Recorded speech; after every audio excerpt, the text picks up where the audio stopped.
నమస్కారం సుధీర్ సార్. నమస్కారం అండి. సరే, ఎంతో మంది స్టూడెంట్స్ అయితే ఎస్పెషల్లీ ఐబీపీఎస్ పీఓ నోటిఫికేషన్ గురించి చాలా ఈగర్గా వెయిట్ చేస్తూ ఉంటారు. అండ్ ఆ నోటిఫికేషన్ కూడా రిలీజ్ అయింది కాబట్టి ఈసారి ఎన్ని పోస్టులు రిలీజ్ చేశారు అండ్ సెలెక్షన్ ప్రాసెస్ ఎలా ఉంటుంది, ఎవరైనా కూడా ఇప్పుడు రిలీజ్ అయిన నోటిఫికేషన్లో ఖచ్చితంగా నేను ఎగ్జామ్ క్రాక్ చేయాలి అంటే ఏం చేయాలి సార్? ఐబీపీఎస్ పీఓ ప్రొబేషనరీ ఆఫీసర్కి సంబంధించి నోటిఫికేషన్ రిలీజ్ అయిందండి. అయితే లాస్ట్ ఇయర్లో 5200 వేకెన్సీస్కి నోటిఫికేషన్ ఇచ్చారు, కానీ ఫైనల్గా 6100 చేంజ్ మెంబర్స్ని సెలెక్ట్ చేసుకున్నారు. ఇది ఎవ్రీ ఇయర్ ట్రెండేనండి. అంటే ఇచ్చినప్పుడు నోటిఫికేషన్ రిలీజ్ అయినప్పుడు ఉండే వేకెన్సీస్ కంటే ఎక్కువ మందినే సెలెక్ట్ చేసుకుంటారు. దీనికి రీజన్ ఏంటి అని అంటే నోటిఫికేషన్ టైంకి మనకి ఐబీపీఎస్లో ఇప్పుడు 11 బ్యాంకులు ఉన్నాయండి. ఇప్పుడు ఆల్రెడీ వచ్చినటువంటి నోటిఫికేషన్ 6715 వేకెన్సీస్కి వచ్చింది, కానీ ఇందులో 3 బ్యాంకులు వాళ్ళకి ఎంతమంది కావాలి అనేది ఇంకా రిపోర్ట్ చేయలేదు. సో ఇండియన్ బ్యాంక్ ఒకటి, యూకో బ్యాంక్ ఒకటి, యూనియన్ బ్యాంక్ ఒకటి, 3 పెద్ద బ్యాంకులు.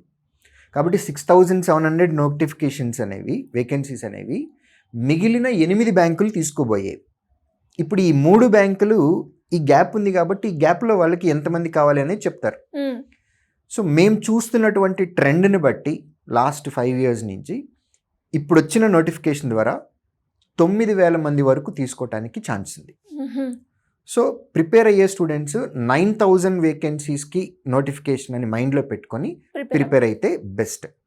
అయితే ఈ నోటిఫికేషన్లో మెయిన్స్ ఎగ్జామినేషన్లో చాలా మార్పులు వచ్చినాయండి. ఆ మార్పుల్ని ఐడెంటిఫై చేసి దానికి తగ్గట్టుగా మనం ప్రిపేర్ అవ్వాలి. ఏంటి సార్ ఆ చేంజెస్? మీకు ఎగ్జామ్కి అప్లై చేయడానికి లాస్ట్ జూలై 21వ తారీఖు వరకు ఆన్లైన్లో అప్లై చేయాలండి.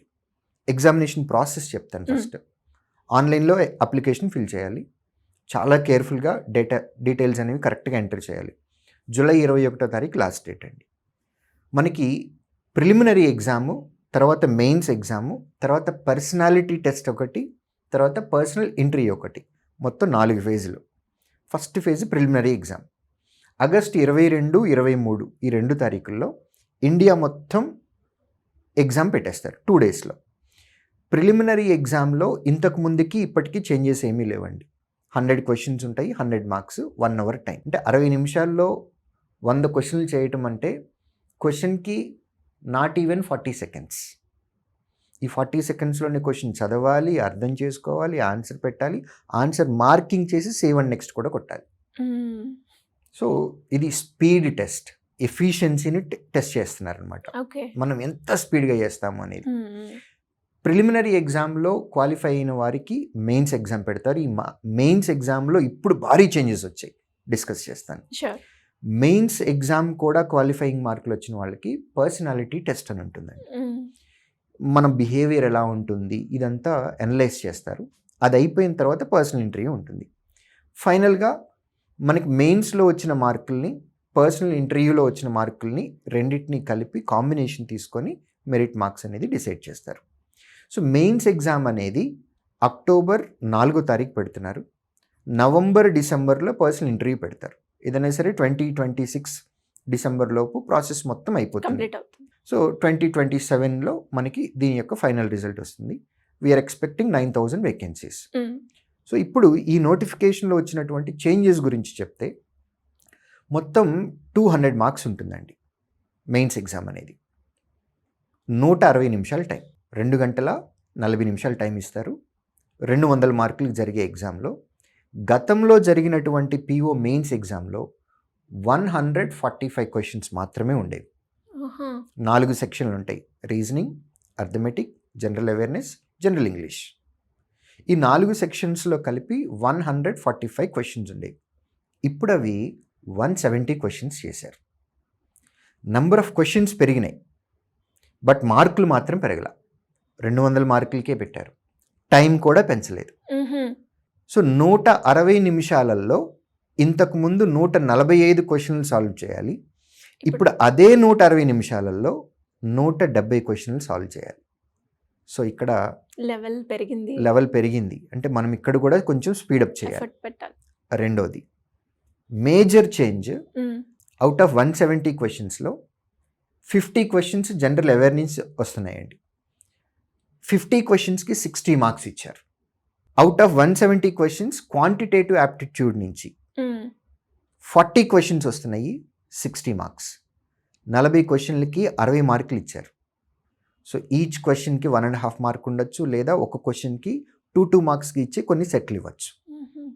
కాబట్టి మీకున్నటువంటి టోటల్ నంబర్ ఆఫ్ మార్క్స్లో 60 మార్క్స్ అనేది జనరల్ అవేర్నెస్కి, 60 మార్క్స్ అనేది క్వాంటిటేటివ్ యాప్టిట్యూడ్కి ఉంది. అంటే టోటల్ ఎగ్జామ్లో మొత్తంలో 60% క్వశ్చన్స్ మీకు కేవలం ఈ 2 సెక్షన్స్ నుంచే వస్తున్నాయి, general awareness and quantitative aptitude.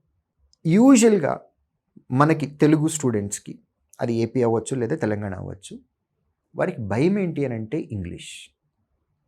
Telugu medium స్టూడెంట్స్కి అది భయం, రూరల్ బ్యాక్గ్రౌండ్ స్టూడెంట్స్కి అది భయం. అవును సార్. మా ఎక్స్పీరియన్స్లో 90% ఆఫ్ ఇంగ్లీష్ మీడియం స్టూడెంట్స్ కూడా ఇంగ్లీషే ప్రాబ్లం. ట్రూ. మెయిన్స్ ఎగ్జామ్లో ఇంగ్లీష్ నుంచి 40 క్వశ్చన్స్ వస్తున్నాయి, కానీ 20 మార్కులే ఇచ్చారు.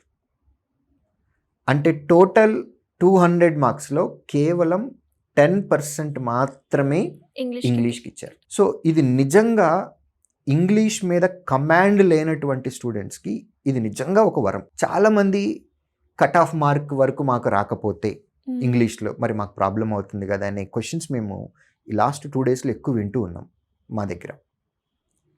ఈ చేంజ్ అనేది మన ఒక్కళ్ళకి కాదు, ఐబీపీఎస్ ఎగ్జామ్ రాసే ప్రతి ఒక్కళ్ళకి ఇదే change. You feel it is good for you. మీకు నిజంగా పాత రోజుల్లో అయితే ప్రిలిమినరీ ఎగ్జామ్ క్లియర్ అయ్యి మెయిన్స్ వరకు రీచ్ అవ్వాలి అని అంటే రీజనింగ్ అండ్ అర్థమెటిక్, ఈ 2 సబ్జెక్ట్స్లో చాలా స్ట్రాంగ్గా ఉండాలి, అయితేనే మీరు ప్రిలిమ్స్ క్లియర్ చేయగలరు. గతంలో జరిగిన మెయిన్స్ ఎగ్జామ్ దాటి మీకు ఉద్యోగం రావాలి అని అంటే మీరు మార్కులు స్కోర్ చేయడానికి మీకున్నటువంటి సబ్జెక్ట్స్, ఒకటి general awareness and current affairs, ఇంకొకటి ఇంగ్లీష్. ఈ 2 సబ్జెక్ట్స్లో స్ట్రాంగ్గా ఉంటేనే మీకు ఉద్యోగం వచ్చేది. ఇంగ్లీష్లో కూడా స్ట్రాంగ్ అవ్వాలి. బట్ ఇప్పుడున్నటువంటి పరిస్థితుల్లో ఇంగ్లీష్లో మెయిన్స్లో మనకి 20 మార్కులు వేస్తున్నారు, అంటే 10%. సో మీకు ఇప్పుడు ఉద్యోగం రావాలి అని అంటే ఇప్పుడు కూడా మీకు 2 సబ్జెక్టులు ఉన్నాయి, కానీ 2 సబ్జెక్టులు ఏవో మారిపోయినాయి. ఒకటి కరెంట్ అఫైర్స్, మీరు ఖచ్చితంగా దానిలో స్ట్రాంగ్గా ఉండాల్సిందే. రెండోది అర్థమెటిక్. ఈ 2 సబ్జెక్ట్స్ని కనుక మీరు టార్గెట్ చేసుకుంటే మెయిన్స్ క్లియర్ అవుద్ది, మెయిన్స్లో ఎక్కువ మార్కులు తెచ్చుకోవచ్చు, and at the same time merit లిస్ట్లోకి వెళ్ళడానికి ఛాన్స్ ఉంది. మీకు రీజనింగ్కి క్వాంటిటేటివ్ యాప్టిట్యూడ్కి ఉన్నటువంటి బ్యూటీ ఇంకోటి చెప్తానండి. ఎగ్జామ్ రాసి అయిపోయి బయటకు వచ్చే స్టూడెంట్స్ 40 క్వశ్చన్స్ ఉన్నటువంటి అర్థమెటిక్లో మొత్తం పేపర్ సాల్వ్ చేసిన తర్వాత ఎన్ని క్వశ్చన్స్కి కరెక్ట్ ఆన్సర్లు పెట్టారు అని పేపర్ మీద రాసి బయటికి రావచ్చు. మనం బయటకు వచ్చిన తర్వాత నేను ఇవాళ 40 క్వశ్చన్స్ అర్థమెటిక్ చేస్తే అందులో నాయి 38 కరెక్ట్ లేదా 30 కరెక్ట్ అని బల్లగుద్ది చెప్పొచ్చు. సేమ్ రీజనింగ్లో కూడా చెప్పొచ్చు. ఇంగ్లీష్లో కానీ కరెంట్ అఫైర్స్లో కానీ ఎన్ని క్వశ్చన్స్ కరెక్ట్ అయ్యాయేమో చెప్పాలి అని అంటే ఏదర్ మనం కొంచెంసేపు ఇంటర్నెట్ అన్నా వాడాలి, లేదా ఒక టీచర్తో అన్నా మాట్లాడాలి, లేదా ఒక మెటీరియల్ చూసైనా చెప్పాలి. పెట్టొస్తాం కానీ అది కరెక్టా కాదో చెప్పలేం. రెండోది, మేము జనరల్గా స్టూడెంట్స్కి చెప్పేది, కరెంట్ అఫైర్స్ నుండి వచ్చిన క్వశ్చన్ కానీ ఇంగ్లీష్ నుంచి వచ్చిన క్వశ్చన్ కానీ ఒకసారి ఆన్సర్ మార్కింగ్ చేసిన తర్వాత కొంచెం సేపటి తర్వాత టైం ఉంది కదా అని మళ్ళీ వెళ్ళి ఆ క్వశ్చన్ చదవద్దు అని అంటాం. ఇది ఎందుకు చెప్పాను అని అంటే వ్యూవర్స్లో ఎవరైనా సరే కాంపిటేటివ్ ఎగ్జామ్కి ప్రిపేర్ అయ్యే వాళ్ళు ఉంటే వాళ్ళకి ఈ పాయింట్ బాగా కనెక్ట్ అవుతుంది. ఎందుకంటే కరెంట్ అఫైర్స్లో క్వశ్చన్ మీరు ఆల్రెడీ ఆన్సర్ చేశారు, లాస్ట్లో టైం ఉంది కదా అని మళ్ళీ రీచెక్ చేసుకున్నాము అని అనుకోండి, ఆన్సర్ మారిపోతుంది. ఇంగ్లీష్లో కూడా ఇదే ప్రాబ్లం ఉంటుంది. ఫస్ట్ పెట్టినప్పుడు ఒక ఆన్సర్ పెడతాము, టైం ఉంది కదా అని మళ్ళీ వెళ్ళి చూసాము అని అనుకోండి, ఆన్సర్ మారిపోతుంది. సో ఈ ప్రాబ్లం ఈ 2 సబ్జెక్ట్స్కే ఉంటుంది. రీజనింగ్ అర్థమెటిక్లో పేపర్ సాల్వ్ చేసిన తర్వాత ఎన్ని క్వశ్చన్లు కరెక్ట్గా పెట్టాము అనేది మనం బల్లగుద్ది అక్కడ రాసి రావచ్చు. So it's a good change. Quantitative యాప్టిట్యూడ్కి ఇంపార్టెన్స్ పెరగటం. ఎంటైర్ పేపర్లో 30% ఉంది, కరెంట్ అఫైర్స్కి ఎంటైర్ పేపర్లో 30% ఉంది, రీజనింగ్కి 30% ఉంది, ఇంగ్లీష్కి 10% ఉంది. ఇంగ్లీష్లో మేము వీక్, మేము తెలుగు మీడియం బ్యాక్గ్రౌండ్, మేము రూరల్ బ్యాక్గ్రౌండ్ అనుకునేటటువంటి స్టూడెంట్స్కి ఇప్పుడు వచ్చినటువంటి ఐబీపీఎస్ చేంజ్ ఏదైతే ఉందో, పిఓ చేంజ్ మెయిన్స్ ఎగ్జామ్లో, అది నిజంగా ఒక వరం. అది మీ ఒక్కళ్ళకే కాదు, అది అందరికీ చేంజ్ ఇదే. కాబట్టి ధైర్యంగా, స్ట్రాటజిక్గా, కరెంట్ అఫైర్స్ బాగా ప్రిపేర్ అయ్యి క్వాంటిటేటివ్ యాప్టిట్యూడ్ బాగా ప్రిపేర్ అయితే కనుక డెఫినెట్గా ఉద్యోగం వస్తుంది. రీజనింగ్లో జనరల్గా 90% ఆఫ్ ది స్టూడెంట్స్ రీజనింగ్లో స్ట్రాంగ్. కాంపిటేటివ్ ఎగ్జామ్కి ప్రిపేర్ అయ్యేటటువంటి స్టూడెంట్స్లో 90% స్టూడెంట్స్ రీజనింగ్లో by default strong. Prelims clear చేయాలి అని అంటే మీరు అర్థమెటిక్లో స్ట్రాంగ్గా ఉండాలి అని ముందు నుంచి మాట్లాడుకుంటూనే ఉన్నాం. ఇప్పుడు అదే స్ట్రెంగ్త్ మెయిన్స్లో కూడా వచ్చింది. Feel it is a good sign. ఇంగ్లీష్కి పర్సంటేజ్ మెయిన్స్లో 10% ఉండటం అనేది తెలుగు మీడియం స్టూడెంట్స్ కానివ్వండి లేదా రూరల్ బ్యాక్గ్రౌండ్ స్టూడెంట్స్ కానివ్వండి, ఇంగ్లీష్లో మేము వీక్గా ఉన్నాము అనుకునేటటువంటి ఇంగ్లీష్ మీడియం స్టూడెంట్స్కి కూడా ఇది నిజంగా ఒక గోల్డెన్ ఛాన్స్. వేకెన్సీస్ కూడా ఇప్పుడు రావటమే 6,715 వచ్చినాయి. It may go up to 9,000. Last ఇయర్తో కంపేర్ చేస్తే క్లోజ్ టు 90% పెరుగుతున్నట్లు, ఆర్ డెఫినెట్లీ 80% పెరుగుతున్నాయి. పెద్ద నోటిఫికేషన్ వచ్చింది, చేంజ్ అనేది మన కోసమే వచ్చింది అన్నట్టుగా ఫీల్ అయ్యి స్ట్రాటజిక్గా ప్రిపేర్ అయితే IBPS POలో ఉద్యోగం తెచ్చేసుకోవచ్చు. Great sir. అండ్ చాలా పెద్ద చేంజ్ అని చెప్పొచ్చు. అండ్ దాంతోపాటు స్టూడెంట్స్కి కూడా చాలా ఆపర్చునిటీ ఉంది. అండ్ కొంచెం డిఫికల్ట్గా అనిపించినా కూడా ఎవరికైతే ఇంగ్లీష్ సబ్జెక్ట్ వీక్, నేను తెలుగు మీడియం బ్యాక్గ్రౌండ్ మీరు అన్నట్టుగా ఆ ఫీలింగ్ ఉంటే మాత్రం ఇది క్రాక్ చేయడానికి ఒక ఆపర్చునిటీ అని చెప్పొచ్చు.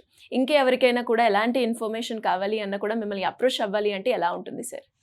సో ఏపీ తెలంగాణలో 15 బ్రాంచెస్ ఉన్నాయండి.